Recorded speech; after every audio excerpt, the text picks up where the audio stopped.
It's a pretty audacious trailer. Tell us a little bit about this film, Zach. As far as the framing, I mean, there's a lot going on there. So, well, yeah, I mean, look, you know, the movie comes out in March, and you know, I wanted to, you know, just, so we whacked those shots together to, you know, I really just want to give everyone just a sense of kind of what we're up to. You know, we're still a little ways away from finishing the movie, but I wanted to, you know, to give everyone a sense of kind of how we're doing it.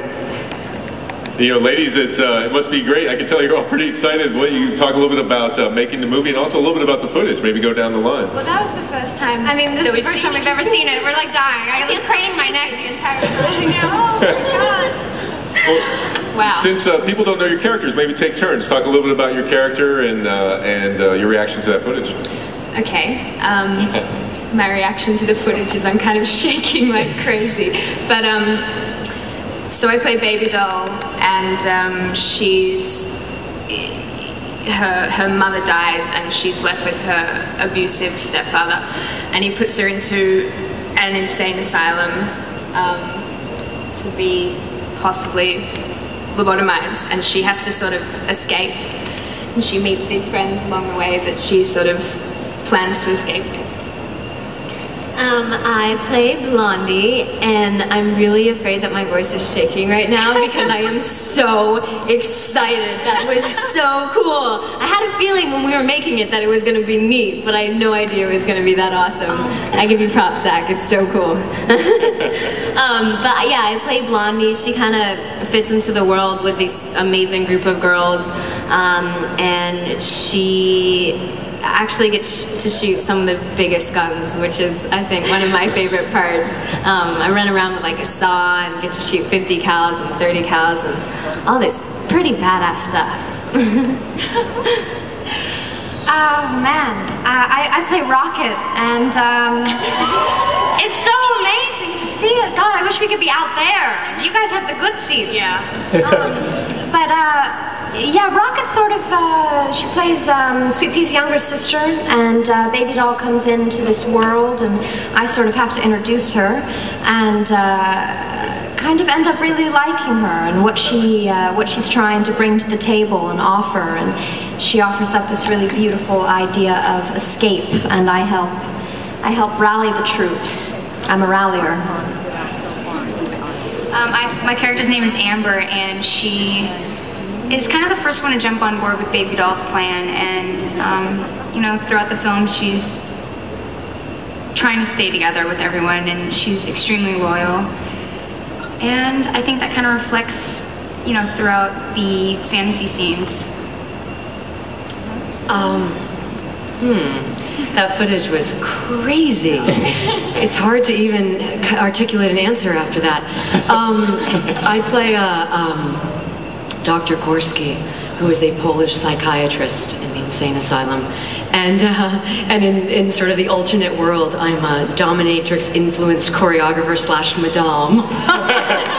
I mean, you never think you could really say that, right? That is actually my character. And it was such an extraordinary experience that in only a way that Zach can do is sort of elevated to something like that I don't think I've ever experienced, and you probably will have never seen. So, you know, Zach, one of the things this film takes place in an insane asylum, and it goes well beyond that. Obviously, it's I was telling people it's sort of like Alice in Wonderland meets One Flew Over the Cuckoo's Nest with a little Walter Mitty, and then about 19 other movies. Tell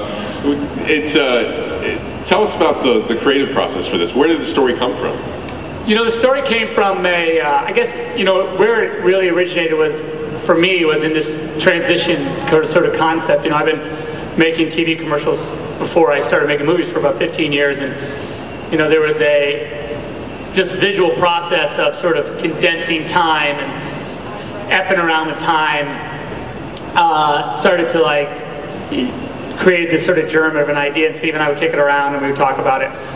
And really that transition from an insane asylum to this other world as a place where people go in a stressful moment, in a single moment, being able to sort of pack a whole other experience into this other moment. You know, that's kind of where the idea started, and then it kind of evolved from there and grew.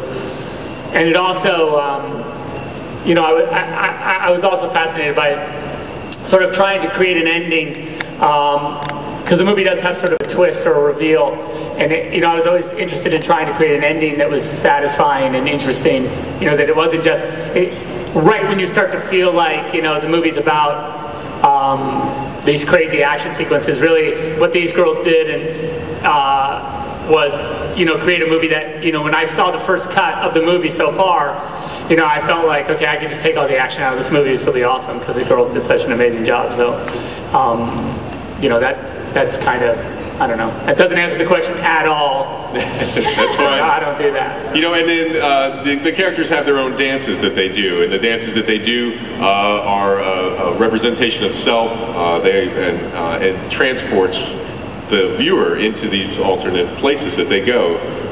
Could you ladies talk a little bit about your dances and the filming of it? Yeah, what we did was, well, let me just set it up a little too bit. What we did was, you know, there's a sequence in the movie that sort of shows the, I guess it sort of depicts a day in the life of the reality that has been created, and in that reality there's a I don't know, you know, like a sort of a dancing, sort of singing aspect to it, and that the girls each had to do a sort of montage of like what they would have been doing. So we had to create, other than the fight choreography they were doing, they also had to find the time to do this other crazy choreography, which you saw a teeny glimpse of.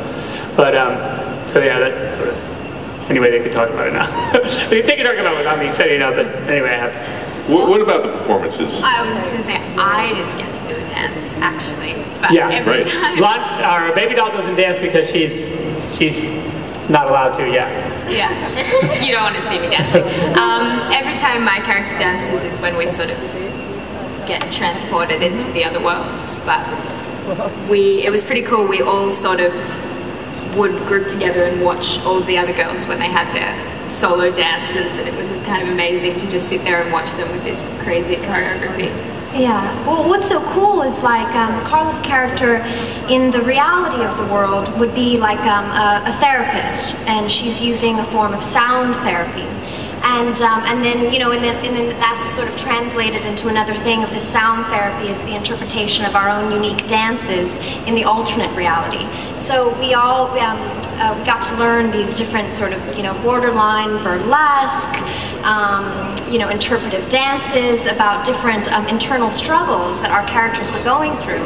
And I think that's what's so cool about the film is that film is you get to sort of visualize your internal struggles, and Zach does it in such a beautiful way of like adding this element, like where do we go in our mind when we're experiencing pain, when we're experiencing you know, whatever, mistrust or uncomfort, and he sort of allows these characters to find a really strong and beautiful way to express that discomfort in their own individual way, and that's what our dances sort of became. I think it'll be exciting for you guys to see them, though. I mean, I don't want to really go into any too much of the detail. I know. They also were, we did them in this massive hall that was built that was like an old kind of homage to sort of Moulin Rouge, other time, very rich colors, in this huge space with real people in it, which also is kind of a great thing, because so often when you make a movie, you know, you just have a camera and you're sort of pretending that a bunch of people are watching, and there's such a different thing to live performance. So I think for all of us that was so great, is that each night, every time we did one of the dances, there was a huge group of people there watching, and it gave it this kind of spectacular energy.